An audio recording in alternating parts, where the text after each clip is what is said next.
Radio Raheem with Shakur Stevenson. When you walk into the gym, everybody crowds around you because, as you just described yourself as the future, I think even in the press, we recognize that you have a huge career ahead of you. When you think about the road that it took just to get to this place, how difficult was it to become the Shakur Stevenson you already are? It was very difficult. Like anybody, I went through my own trials and tribulations. Uh, I'm definitely not the same person I was years ago. I done grown a lot. I done matured a lot. Um, I'm just getting better and better through life. It's hard for any athlete or person in the spotlight to mature, like you say, and kind of grow up in front of the press, in front of the public. What lessons have you learned early in life dealing with fame and money and then your own ambitions, but having to do that in front of all of us?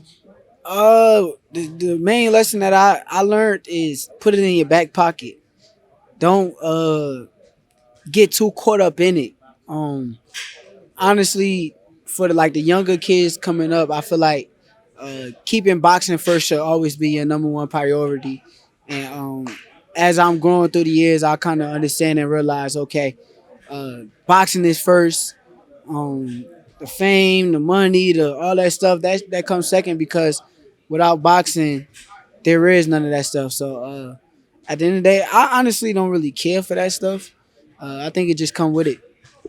You're a student of the sport. I've heard you talk about other fighters intelligibly, their careers, so I know you study boxing in the ring. Outside of the ring, where do you find guidance for maturing as a superstar in the sport? Honestly, I look up to my big brothers, and I got two big brothers that been with me my entire career. So when it comes to life, when it comes to boxing, everything, I can go to these two guys and get the best advice. And honestly, I learn more from just watching them move than anything. So shout out to Andre Wood, shout out to Terrence Crawford. I appreciate them dudes, and them like real dudes that I'm real tight with, that I can talk to on a regular and look for guidance.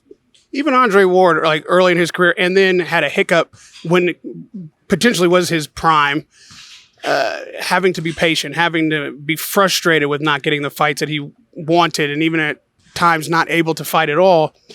Has he given you any advice, or have you taken anything from him in this very moment right now? You've got a good fighter ahead of you, but it's not honestly the fight that you would most want. How is it dealing with patience and having to plot a career in an environment like this? Honestly, with him, with Bud, just watching these situations, I learn more from. Just being patient. I think patience is the main key when it comes down to it. I know some of the fights not happening at the times that the fans want the fights to happen.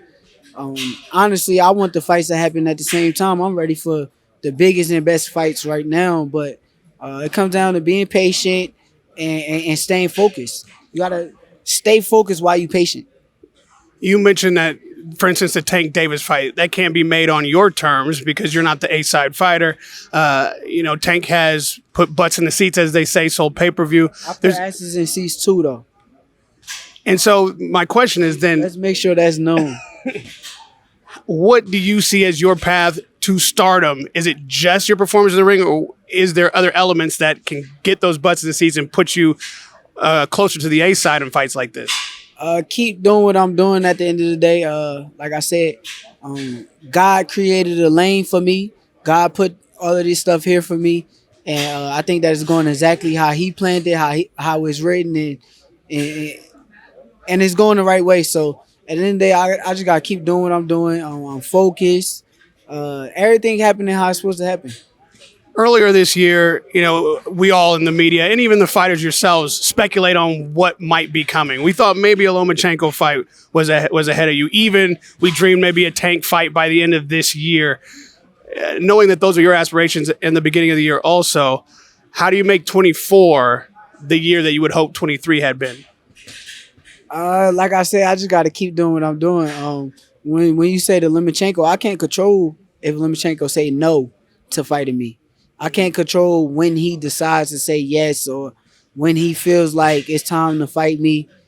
Or if he just say fuck it, I'm not gonna fight this kid at all. Um, who knows? I can't control it. I can only control the things in my power and things that I can control. So at the end of the day, we'll see. We'll see. I'm ready to fight whoever and whenever. What do you think is the reason, for instance, Lomachenko says no? I can't tell you the reason. That's more so a Lomachenko question. I can't give you why he wouldn't want to fight me. That's more so you got to sit down, you got to talk to Lomachenko and ask him what is the reason why you want to fight Shakur, and he'll give you an answer. With Crawford being your big brother and obviously one of your mentors, he was with Top Rank. He couldn't get the big fight that he wanted. That would be an equivalent of you and Tank, for instance. How do you avoid that same kind of scenario playing out where everybody wants to fight? We see you in other good fights, but you don't get the big show to prove what you need to prove. We don't know. We don't know if that's the same scenario. It haven't gotten the opportunity or the chance to happen yet. So, they never came to us with a fight. It never got presented to us. So, I don't know if it's the same situation. My contract with Top Rank is over next year, so we'll see how things go. Is that, like it was for Crawford, a make or break point in the deal? Like, get me this fight, or I got to go someplace where I can get it? I don't know. We got to see. Once again, once it's presented or once it comes to the table, then we can talk about it. But the scenario with Crawford, it was to the table, and then it never happened. Then it took years. But in this situation, it never came to the table or nothing. So I don't know. Do you ever speak, and I know you're not cool with anybody, like you say, but do you ever reach out like directly, privately to other fighters and just try to make a deal that way? Like if they want to fight, you want to fight, like let's get the fight on the table. I tried to reach out to Frank Martin. I DM'd him on Instagram. Once again, I explained to him the numbers of the fight, how much I was going to be getting, how much the percentage was for him. The fight still ain't happened. At the end of the day, it comes down to fighters wanting to fight each other, and I don't think he wanted to fight me. So I can keep trying. I'm not going to give up on trying. I would definitely be down with talking with fighters and making it happen one-on-one, but we'll see.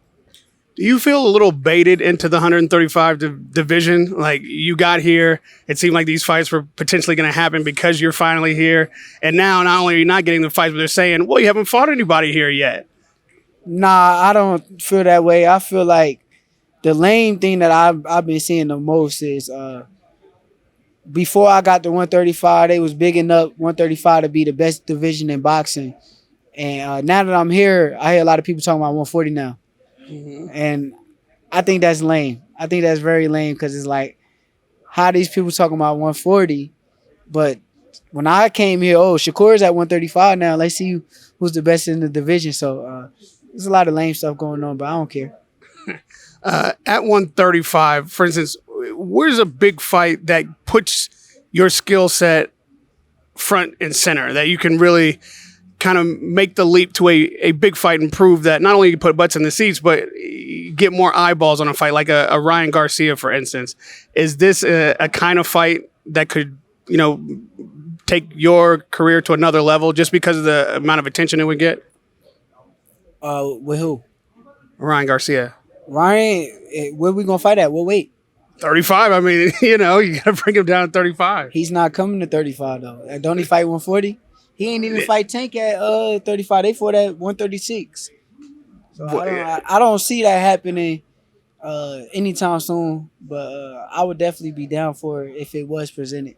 Would you chase a fight in that one, or if 140 was okay, we'll fight you, but at 140, Haney, Garcia, something like that, would you consider moving up one more time? This is what I would tell you. Superstardom is very near for me. Like it's I'm right there cracking the door. They're gonna be putting me on pay-per-views and everything real soon. I don't need none of them guys. I don't need them people. I don't need anybody at the end of the day. The fight that's gonna be the fight is gonna be me and Tank, and that's gonna be the biggest fight in the world when it happens. Lastly, how do you see your mark on the sport? I know it's still early in your career. That door is cracked, but you haven't kicked it in yet. When you look at the fighters of the past and where you see Shakur Stevenson making his mark in the sport, how do you visualize it? It's happening right now in front of y'all eyes. Y'all could choose to see it or y'all could choose to ignore it. It's all up to y'all, but it's happening right in front of y'all eyes, and I'm gonna keep getting better and better every time out. And I'm looking by the end of my career to be one of the greatest fighters to ever do it. Well, I'm enjoying watching you make that path, and we hope that that becomes the truth, and we'll be along ringside for each one of those steps. Radio Raheem with Shakur Stevenson.